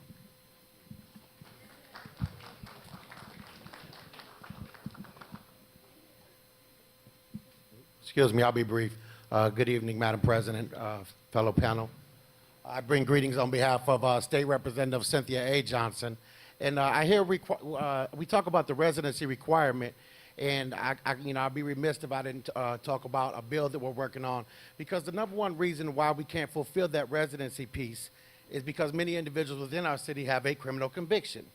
And so, out of House District 5, we're working on a bill to limit the weight that a licensing agency can use that prior criminal conviction when it's issuing a license, whether it be occupational, skilled trades. There's 196, nearly 200 occupational professional licenses in the state of Michigan. Nearly half, 46%, require a background check or what is called the good moral character standard to be reviewed when issuing this license. And so what our office is working on, again, is a bill to limit how much they can use that. We have a 5-year presumption and a 10-year cap. Essentially, after 10 years with no criminal convictions, they cannot utilize that conviction. After 5 years of no court, no convictions, etc., there's a presumption that you now possess good moral character. And that's the bill we're working on, and I hope we can get support from our brothers and sisters in the unions on this bill so we can put Detroit back to work. Thank you again, and my name is Ed Martell, and I'm with House District 5, Cynthia A. Johnson, State Representative. Thank you. As she come forward, I'd like to acknowledge our Charter Revision Commission member, Joanne Underwood. Yeah, thank you, President Brenda Jones, for having this important event. I'm here because I've been receiving a lot of complaints about some of the skilled trade programs that we are funding from the city. Minority contractors feeling left out with the city contracts and development. And we really need to look at the licensing and procurement department.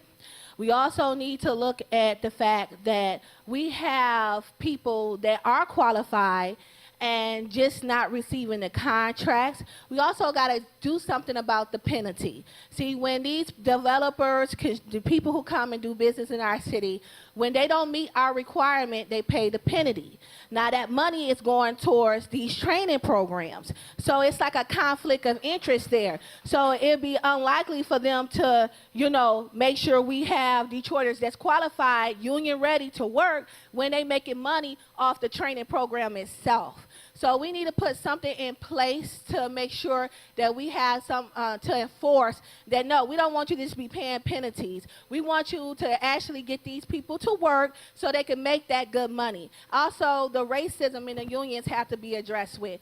I having complaints with people who actually make it to the journeyman, and they got an interview for the board, excuse me, I'm not trying to be racist, but of Caucasian, predominantly males, and they are intimidated. And these are young black men and women that feel like they're not getting a fair chance, even when they go through all the proper requirements. I know we can't do nothing about that, about racism, in the industry. But what we can do is make sure we protect our minority workers and our minority contractors and make sure we have a fair bidding process. So I know by your voting record, you have tried. I looked at it. I know you have tried, but we got to try harder.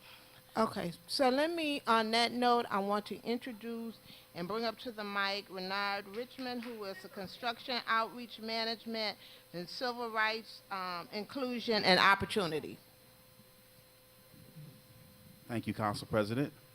Again, my name is Renard Richmond, and I'm the construction outreach manager for the city of Detroit, and I work in the CREO department. And CREO stands for Civil Rights, Inclusion, and Opportunity.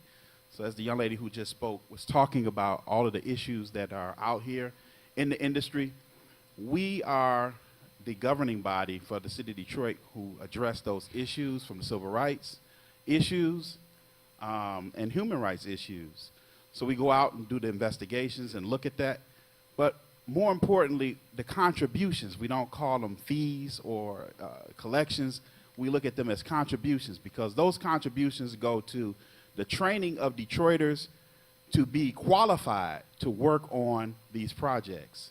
So all of these construction projects have minimum requirements, and we have to be able to meet those requirements, and we also want to try to exceed those requirements. We need qualified people who can do the work. So this job is not for everybody. The construction industry is not for everybody, but for those who can and those who will, we're ready to prepare you to do that. There is a pathway in the careers for construction for you, and if you have issues connecting with people or jobs, then you can please call me. My number is 313-224-3422. So there's a number of people who I work with in the room who know me, who can kind of testify to what we can do. Steep is here representing, so that's a good outlet for you to connect with. We're working with Randolph Vocational School for the evening programs and the day programs. If you have youth and students who are looking to get in the construction industry, Randolph and Brightoff are very good resources. So you're getting a lot of information here, and I'll be around to talk and answer questions. But I'm going to turn over the mic because you're the residents who have a voice in this issue. Thank you. Thank you. And let me also say that I also ask that a portion of the money go, we talked about transportation. There are people who do not have money to be able to get the bus tickets and get there. So there's also a portion of money that will go towards that. There's also a portion of dollars that will go toward women who need daycare or what type of care to be able to assist them while they're working. And so some of those funds are set aside to be able to assist people that are in the skilled trades that need assistance that would not otherwise be able to get it. And then I also want to take a moment to thank the young lady for her services in the military. Often we don't thank people for their services in the military. And she was quite shy when her father was introducing her, but I do want to thank you for your service in the military, and welcome back home. Good evening. My name is Leandre Kirkwood, journeyman bricklayer, local 2. I have a question for Raul. Once the apprentice complete the program with the union hall, once the apprentice complete the program with the union hall, will they be provided with tools to go on the construction site, or do they have to purchase their own? Yes, the program itself, like I said, it's 12 weeks. You provide all the training, all the necessary equipment, all the necessary background teaching and the basic skills. You're not going to be professional when you finish, but you are going to have a basic knowledge, and then you start your apprenticeship program. At the end of your 12 weeks, you do get all the tools necessary, and we will find you employment. And you start at 65% of what a German makes. Yes. Thank you. Thank you. Hi, everyone. Hi, Adrian. I ain't seen you in a minute. Hi, everyone. My name is Beulah Walker. I am a first-year plumbing apprentice.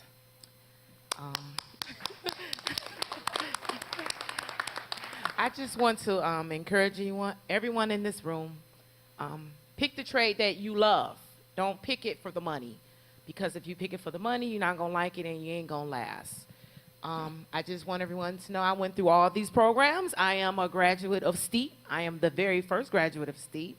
I am a graduate of Sir Metro, Detroit. So I just want everybody to know I went through all these programs to get to where I'm at today. So I just want to encourage you, don't stop. Keep going. And I also want to tell Adrian I love you. Thank you for hiring me. We work hard at 985 Michigan Project, y'all. I just want y'all to know we gets it in. I love y'all. Bye. Excuse me, Beulah. Excuse me.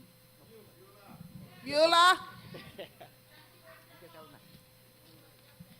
Could you just mention the fact about the background check? I shared that with everybody else as far as qualifications, how important it is that when they're looking for a job, the qualifications, because by you coming through all the programs, you are living it, you're doing it, and you're successful at what you're doing. So you're an example of what they need to be doing and how to do it.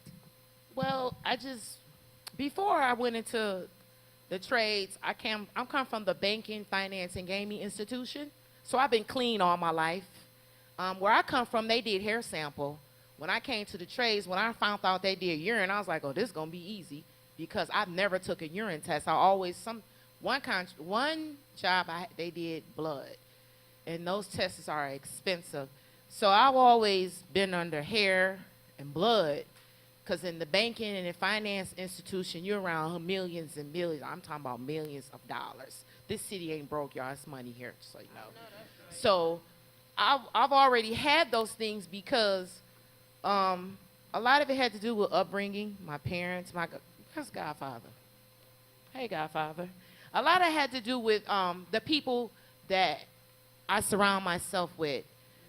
All my life, I've always been around the same people who were doing the same things. So not saying that I'm an angel, because I'm not. So to pass these background checks, just be mindful who you're with. They got identity theft going on around here. So a lot of that can interfere with the background check. So, matter of fact, I have a state of Michigan background check, and I also have a United Nations. So all these background checks, I've been passing them for a long time. So if you're doing what you're supposed to do and not being around the wrong crowd, you should be able to pass these background checks. And some of them on the job, I believe some of them, if it's not violence, they'll take you, I think. I'm not sure. But I just want everybody to know that you can get some things at Sponge. You can get some things, what is it, Godfather? Expunge and what else? Felony expungements. You can get that as well, but that's a process too. So that's a process that you want to go with. I'll leave anything out? Let me just say that we also hold expungement fairs, and we've had expungement fairs right here at this location. Percy, that came to the mic, has also had expungement fairs over on the west side, and so you will be hearing things about expungement fairs as we continue to move forward. I have a lot of people at the mic, and we only have 15 minutes, so we're not going to get an opportunity to talk about it this particular meeting, but you will hear things about expungement fairs. And before you start, let me also just give an update on something that will be coming. Councilmember Janae Ayers and myself are working with the Detroit Animal Care and Control in conjunction to help enhance the safety of our community and the quality of life of the city of Detroit's residents. And so What you will be hearing coming in the next 30 days is an opportunity for the returning citizens and those that are interested in the skilled trades tab, an opportunity to sign up for possible employment opportunities with Detroit Animal Care and Control and becoming an animal care control technician and or an animal care control officer. We will be giving out that information within the next 30 days. Again, we had, and I don't know if he's still here, a representative from Councilmember Janae Ayers' office, Jordan D. Walker. Jordan, are you still here? Okay, he's gone, but you will be hearing about those opportunities, so stay tuned if that is something that you are interested in. My question is about the laborers. Is it only road work that they offer? No, so we do underground, we do building trades, we do a lot of other things besides road. I mean, we had a lot of laborers working on the Little Caesars Arena. We got laborers working on that, I mentioned the Hudson site, doing the caisson work. So we do more than just road work. It's just that we do have a lot of laborers that's doing the concrete road on the bridges. When you see those orange barrels out there, watch out, it's probably one of my members out there working hard. And is that something you just request going into it that you prefer? Well, no, a certain type? if that is something that you want to do, you know, you can just, if you like being out there doing road work, doing concrete, then that's something you can ask, and we can try to place you in that field. That was the field that I started in as an apprentice, and then I decided after years of that and the toll on my body, I said, well, maybe do something else, so I went to the building trades and started doing work there. And then this one referring to the work keys exams. Is there a pre-exam where you can study for these exams? Is that through the Access or the STEEP? We offer a mock test online. If you go online, we'll give you an example of what you're going to see on the test that you take. It's not exactly what's going to be on the test, but it'll give you a nice little head start on what you're going to see. Thank you. Appreciate it. We also do mock interviewing, and I do go out and do mock interviewing for STEEP as well as Access for All. The electricians also have a website for their school, and it'll give you a mock test for the algebra and the reading portion, and it'll let you know where you stand. Hi, good afternoon. My name is Sam Blue. I have a disability, and I'm not as young as I used to be. So all these opportunities in construction weren't available when I could do this type of job. Two things. I have a degree in business, and I have an interest in construction. Is there a space for me, you know, in this dialogue? Okay. You want to respond? Yeah, our contractors, you know, we're contract-based. A lot of our contractors do have positions for people like you with business degrees, construction degrees, field, office jobs. So Okay, yes, so it's there like is. entry-level type of bring Yes, you in, yeah, give you a chance. internships. Our Okay. contractors always provide internships to gentlemen like yourself. So there is opportunities out there for you. Okay. Do you know what's the pathway? Who do I talk to? Is there anybody in I highly particular? recommend that you go through MRS also. Okay, yeah, I am looking MRS into is that. a great way to start when you know you have from the smallest disability on up. They can assist you in trying to put you in the location that you need to be as far as construction, because there are construction companies out here that's willing to take you, and they go through MRS to get Okay. people. Great, okay. And the second part, if I could, just quickly, I have an interest in locksmithing, and I don't, you know, I figure there's something that's not real labor intensive, but I don't hear locksmithing mentioned a lot when you talk about skilled trades. So if someone could address that for me, thank you.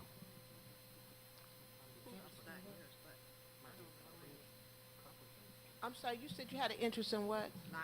Locksmithing, yes. So I have not had anyone contact me regarding locksmith or apprenticeship or anything regarding locksmith. And so what we do is those that are interested, they come to the skilled trades, they contact us. We're open, we're available to anyone who's interested, who have any type of careers or opportunities that they offer. All right, thank you. Vince, do you know where they can go far as locksmithing, if they're interested in that area? Vince is from Ford Motor Company, apprenticeship program.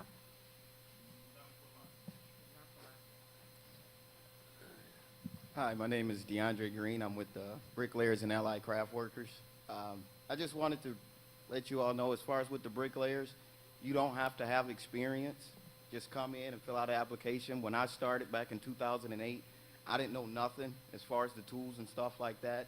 The Bricklayers Union, once you get in their training, they'll actually give you $50 a week to help get back and forth with training. I actually caught the bus back and forth, 2 buses to the training hall. Now, 11 years later, now I'm a foreman for one of the biggest contractors in this area. I'm still a city resident.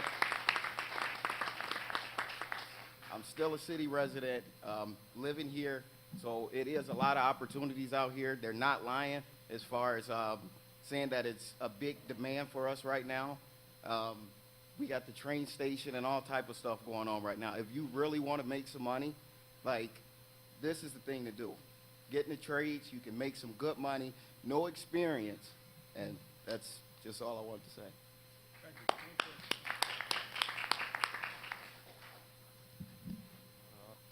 Yeah, so I'm with Local 2 BAC as well. I same like DeAndre Green. I started with no experience and went in here, and I had a goal that I had set for myself, and like the other people were saying, you know, Little Caesars Arena, and you know, that was basically like my goal that I had set up for myself. I said I want to work on that job, so I'm a 5-year apprentice. I'm a tile setter's apprentice, level 7, and I'm happy to say that I did work on that job. I was there for a year and a half, Little Caesars Arena. I just got done finishing up the Shinola Hotel downtown Detroit. You know, whenever you get into a trade like this, you have something that you can be proud of. You can say, I can look at that and say, you know, I helped build something great to actually add to the city of Detroit. And yeah, it's like DeAndre was saying, it's, you know, you got to get in there, and it's a lot of people think that it's hard to get in there, you know, and then they get discouraged and they say, you know, I'm not going to be able to get in there, but it's easier than you would think. You know, you have to go, and these reps here are set up here to help you get into these fields. And once you're in there, I mean, the sky's the limit. You just have to get in there, and, you know, and after that, you know, it's all up to you. But it's not as hard as people think to get into these trades. And yeah, I'm pretty proud of the work that we're doing here as far as the local BAC, Local 2 Detroit. And, you know, there's a lot of work out here right now. So you can get into one of these trades, and yeah, sky's the limit from there. That's all I wanted to say is. Thank you. The last comment would be the gentleman with the Lions shirt on. I think I see somebody. I thought I seen someone behind you. Okay, so the last person would be in the Lions shirt. Thank you. Go ahead. Good evening. First, I want to thank you for hosting this meeting. My name is Brandy Woods. I'm with the International Institute of Metropolitan Detroit. We're a community resource for Native and New Detroiters. And I appreciate all the questions that have been asked so far. I've been hearing snatches of information, and I just want to put it together. For an apprenticeship, I've heard about the initiation fee, but are there any other financial obligations that a person might have to enter or complete an apprenticeship? Let me ask you, are you interested in what apprenticeship program are you interested in for what particular trade? Honestly, all of them, because we have a bunch of Detroiters that we assist on a pretty regular basis, and everyone has a different skill set or different talent, and everyone's interest is different. So if you would prefer that I ask each one individually, yes, ma'am, I can, whatever you prefer. Well, speaking for the operating engineers, no. It's once you get into the program, it's completely free to you. You just have to pay for transportation to and from, you know, your training facility or the job site.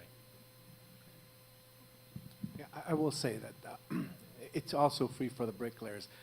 I believe it's all for all the trades. All the training is free. It's actually paid by the members For every hour the members work, a certain amount gets put into our training program. So it's at no cost to them. What it is we're trying to grow our membership. We're trying to bring people into our field. So we want them properly trained.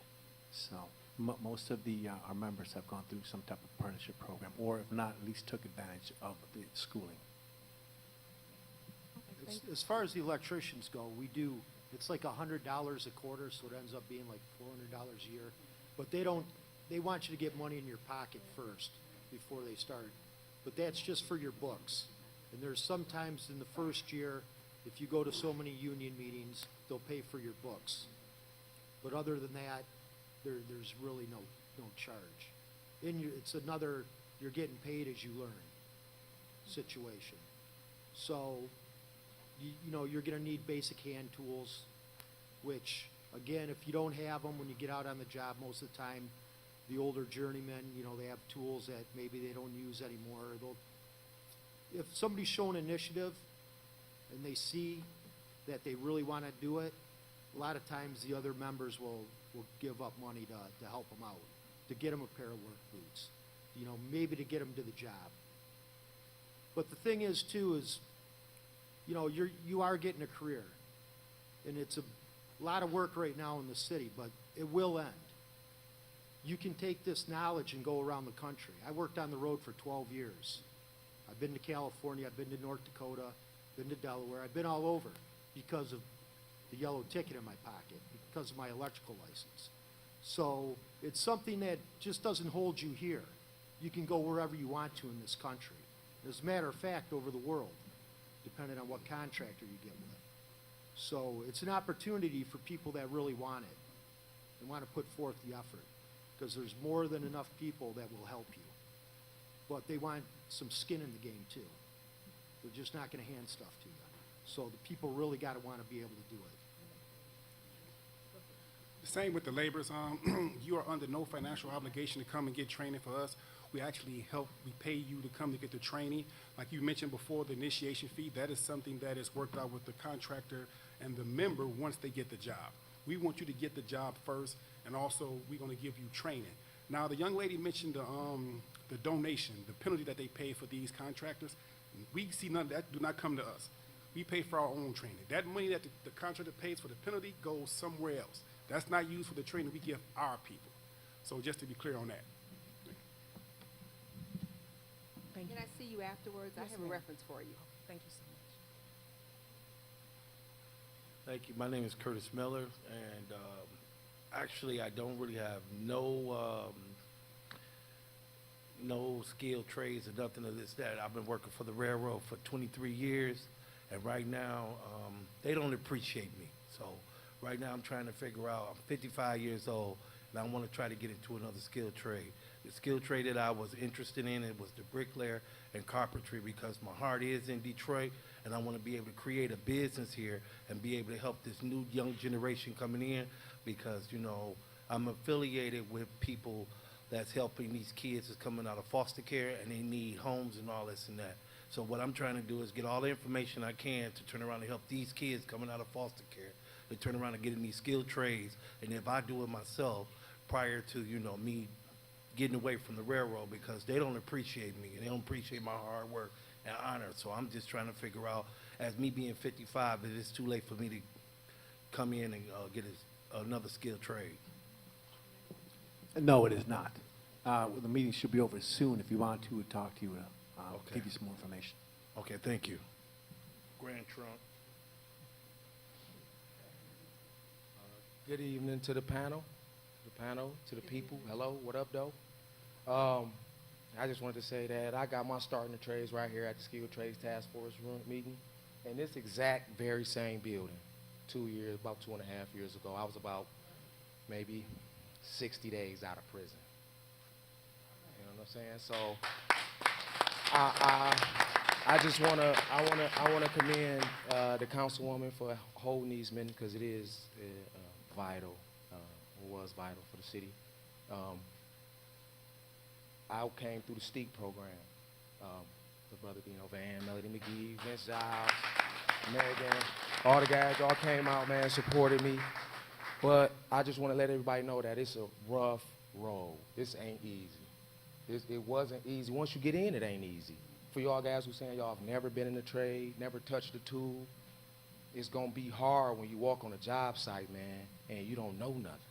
When you don't know how to deal with a foreman, when you don't know how to deal with the people that's on the job site with you, when you don't know how to get tools. They talking about people donating tools to you. Tools are expensive. Tools are very expensive. You know what I'm saying? So what we doing at Steep is we looking to help you not just get in the trade, but be successful in the trade. I'm a second-year iron worker. And as a second-year iron worker this year, I made $67,000. I made $67,000. I work hard. And the Brother Ramos can tell you, like, shout out to you. You already know, man. You my guy. So it's amazing how I could go from 60 days out of prison to this very same room and be able to walk back in here today fresh off of work, with a check in my pocket, and if I don't mind, I'll open it up and read it to y'all because I'm open. I ain't hiding nothing from the people. I want y'all to know that I'm serious. I want y'all to know that Steep is serious, not about getting you signed up, not about getting you in the trade. We want to get you in the trade and want you to be successful. Because like the brother said, building Detroit is an amazing thing. It feels good. I just want y'all to know that. I want y'all to know that this is not a pipe dream and that Steep is here to help you walk. It's $296. I work one day. I work one day, y'all. I'd like to say thank you to Iron Workers Local 25 for giving me an opportunity. I just say a special shout out to Melody McGee, who came out and supported us after I talked to her. Melody McGee is awesome. Vince Giles is awesome. Dino Van is awesome. I would like to say to you, Councilwoman, that you really look into making sure that the unions, that you guys, that y'all sitting on this panel, y'all don't have to be on this panel. Come to Steep. We got y'all. We ain't gonna walk an apprentice. They can tell y'all, any apprentice that came from Steep, top notch. Top notch. Yeah, somebody say we ain't. I'm a top notch hand. I say it. So we not just, and from nothing. My daddy ain't teach me to trade. My uncle, my cousin, my brothers ain't teach me to trade. So when you walk on that job site and you don't know what to do, don't think you're finna get in these trades and these apprenticeships and just breeze through. It ain't no breeze. Allow us to help you. Allow me to help you. I want to give back. I want to make sure that we succeed in the trades, not just get in. We want to succeed. We want to be excellent in the trades. Detroit deserves an opportunity to build itself. And if the residents don't get involved and get in these programs and allow us to help you and allow these unions to work with us, they saying 51% on those job sites. They just keep saying it. They just keep saying it. Whether we make 51% or not, it's the ones that get on those jobs, deserve to be on those jobs, deserve to work those jobs. I've been there 2 years. I haven't worked in the city but about 2 months. I just want to say that too. I want y'all to know that too, Councilwoman. 2 years I've worked as an iron worker. I've worked in the city for 2 months. I've been off for 2 months. I haven't worked. But I like to say, y'all, not this the point in which I can go to my brother Dino Van and I can go to my Steep family and they can support me. So don't miss out on the support that Steep is. I don't know what other programs, Access for All and all them doing. I don't know what they doing. I can't tell you. I ain't seen none of them on a job site. But what I can tell you is this. If you get in, you go to Steep, you fill out that application, you come through our program, whether you ready or not, when you done, you gonna still be Steep. I'll come over your house, I'll pick you up. Tell me I haven't. Tell me I haven't. I show up at class, I'm done with Steep. I don't gotta go back to Steep. But I appreciate Steep and I appreciate the city of Detroit and I know the work they doing and I know it's great. So I just want to invite all y'all out to the Steep. Make sure y'all get y'all some flyers and some brochures. Make sure y'all come check us out. Come get these lessons. We got the highest test scores in the city, in the state. And we tutoring y'all on that. Y'all scared of them tests? Come to us. We got y'all. Believe that. Thank you. So, hold on, everybody. Before everybody leaves, I want to take an opportunity to thank everyone up here and some of the people in the audience who could not sit up here because all the chairs were taken, for taking time out of their schedule to come here to try to help everyone who's interested in getting into the trades, get into the trades. So join me in giving them a round of applause. I also want to take an opportunity to thank the media crew who have been working all day, who come to every meeting to make sure those who cannot be here view it at home.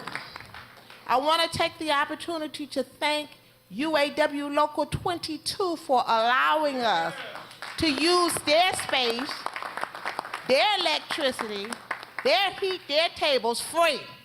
I want to thank UAW Local 22. And then I want to take an opportunity to thank you. Because if you wasn't here, it would be no need for us to be here. So take an opportunity to thank yourselves for coming out to this meeting. I want you to take a flyer, our next meeting, and we do this every month out in the community, so you don't have to worry about getting a ticket downtown. So we do it where there is a parking lot. Our next meeting is at the UAW Region 1A Vote Center located at 15140 Livernois. That is Detroit 48238 near Finkel. Our meeting starts at 4 p.m. Tell someone else to come. It's free. They ain't got to pay anything to get this information to try to get everyone who's interested into the skilled trades. One more thing. If you call someone and they don't call you back, take the opportunity to be a pest and call them back and keep calling them and keep calling them until they call you back. Take that opportunity. They hear me telling y'all that. They hear me telling you that. Sometimes you have to be persistent in what you want because everybody up here is busy. So take that time. If you call them, don't say, forget it, they didn't call me back. Call them until they call you back and show them that you are interested. Again, it does me good to hear someone say they got an opportunity. They got into the trades. They came to the meeting. It's your opportunity to get as well if that's something that you are interested in. Thank you for being here. I look forward to seeing you and the next person that you bring with you at our next meeting in March. Be safe. I love you all. Have a great month. The meeting is adjourned.